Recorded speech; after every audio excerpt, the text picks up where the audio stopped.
పవన్ కళ్యాణ్ టూర్పై భూమన కరుణాకర్ రెడ్డి విమర్శలు. AP deputy CM Pavan Kalyan ఇటీవల తిరుపతిలో పర్యటించారు.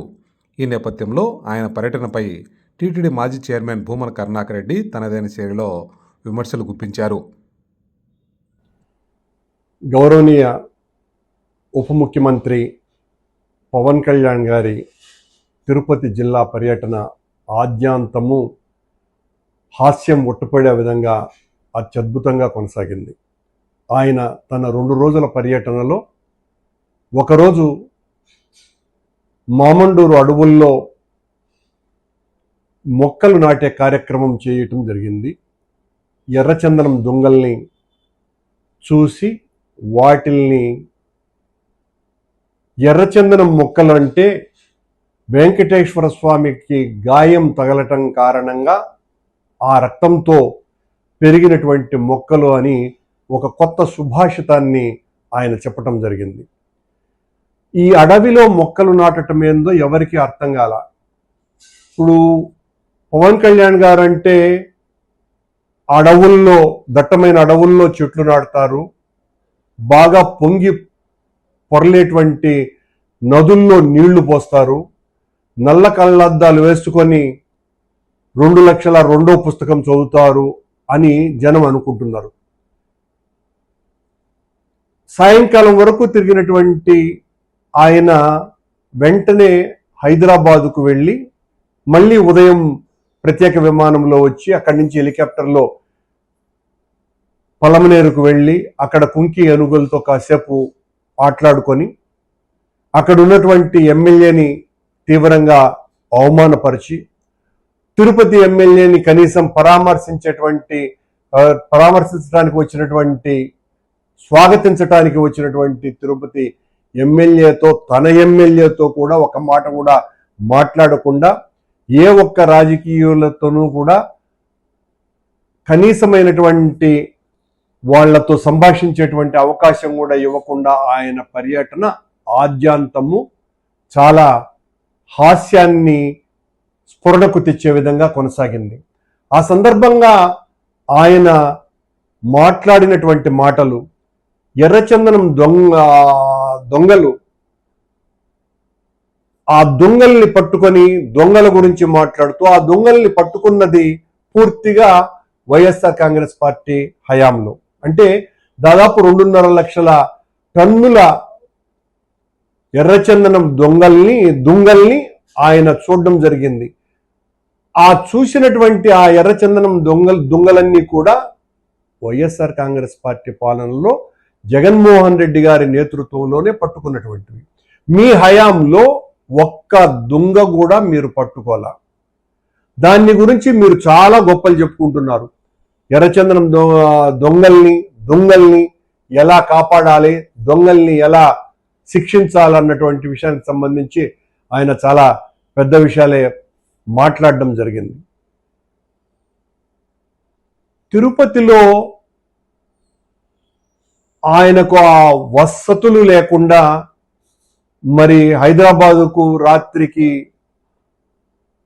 కడుపు నింపుకోవటానికి, ఆ ఆకలిని తెచ్చుకోవటానికి ఎందుకు వెళ్ళారు అనేటువంటి అనుమానం అందరికీ కలుగుతున్నది. ఒకరోజు రాత్రి ఉండటానికే ఆయనకు అంత ఇబ్బందికరమైనటువంటి పరిస్థితి ఎందుకు వచ్చింది అన్నటువంటి విషయం ఎవరికి అర్థం కాల. లేదా ఆయన సమాధానం చెప్పి ఉండాలా, నేను పలానా అర్జెంటుగా పని ఉంది అందువలన వెళ్ళాను అని. అలాంటి సమాధానం ఏమి కూడా, వివరణ కానీ ఏమి ఇవ్వకుండానే ఆయన రాత్రి వెళ్ళటం జరిగింది. కడుపు నింపుకోవటం కోసమని, రాత్రి అక్కడ పడుకునేదానికి పడక కోసమని ఆయన వెళ్ళటం అంటే చాలా ఆశ్చర్యం కలిగించేటువంటి విషయం ఇది. అది కూడా స్పెషల్ ఫ్లైట్లో వెళ్ళి మళ్ళీ స్పెషల్ ఫ్లైట్లోనే రావటం అన్నది. వచ్చి ఇక్కడ చేసినటువంటి నిర్వాహకం ఏమన్నా ఉంది అంటే అది కూడా ఏం పెద్ద గొప్పగా లేదు. ఆయన సినిమా స్టైల్లో వచ్చి ఆ అటవీ శాఖ డ్రెస్సును ధరించి ఇక్కడ ఉన్నటువంటి జన సైనికులకు ఎవరికి కూడా కనీసం వాళ్లకు స్వాగతం ఇచ్చేటువంటి అవకాశాన్ని కూడా కల్పించకుండా ఆ 2 ఎమ్మెల్యేలను కూడా అవమానపరిచి, వెంకటేశ్వర స్వామికి గాయమైంది, ఆ రక్తం ద్వారా పుట్టినటువంటి చెట్లు ఎర్రచందనం దొంగలు అనేటువంటి కొత్త విషయాన్ని చెప్పటం తప్ప దట్టమైన అడవిలో మొక్కలు నాటటం తప్ప. తద్వారా ఏమనుకున్నారు జనము, ఓహో పవన్ కళ్యాణ్ గారంటే దట్టమైన అడవుల్లో చెట్లు నాటుతారు, బాగా పొంగి పొర్లేటువంటి నదిలో నీళ్లు పోస్తారు, అంతే కూడా కాకుండా ఆయనకు నల్ల కళ్ళద్దాలు వేసుకొని ఒక కెన్నెత్ పుస్తకం చదువుతున్నారు.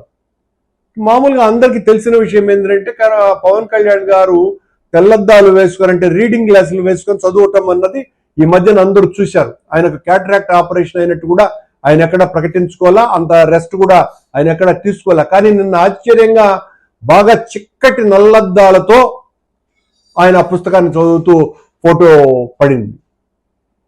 ఏంటి దీని అర్థం? మీరు ఫోటోల కోసమని పోజులు ఇవ్వటానికి పుస్తకాలు చదువుతున్నారా, లేకపోతే కొత్త విషయాలు చెప్పటానికి మీరు ప్రయత్నం చేస్తున్నారా? ఎవరికి కూడా అర్థం కాకుండా మీ పర్యటన అంతా కూడా ఆద్యాంతము ఆశ్చర్యకరం కలిగించే రీతిలో కొనసాగింది.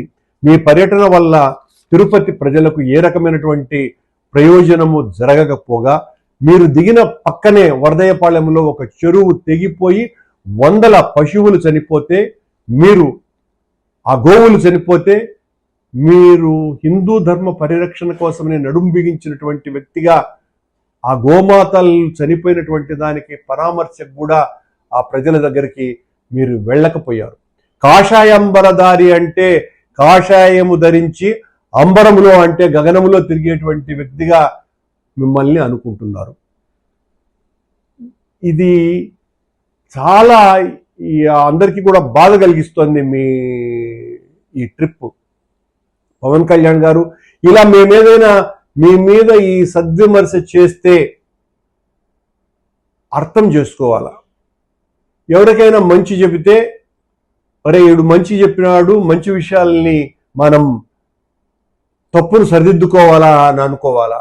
కానీ మీ వాళ్ళు అదములు అర్థం కాకుండా కసురుకుంటారు, లేకపోతే కోట్లాడతారు, మా మీద పడతారు. మరి మీరు మీ జన సైనికులో ఎలా రెస్పాన్స్ అవుతారో మాకు తెలియదు. కానీ మీ పర్యటనలు భవిష్యత్తులోనైనా ప్రజలకు ఉపయోగపడే విధంగా, అర్థవంతంగా, ఇప్పటికే మీ మీద మీ కార్యకర్తల్లో కూడా చాలా అసహనం ఉంది. ఆ అసహనాన్ని పోగొట్టే విధంగా మీరు కూటమిని కాపాడటానికి ఎంత శ్రద్ధ చూపుతున్నారో, మీ జన సైనికుల్ని కాపాడుకోవటానికి కూడా శ్రద్ధ చూపించవలసిందిగా కోరుతున్నాను.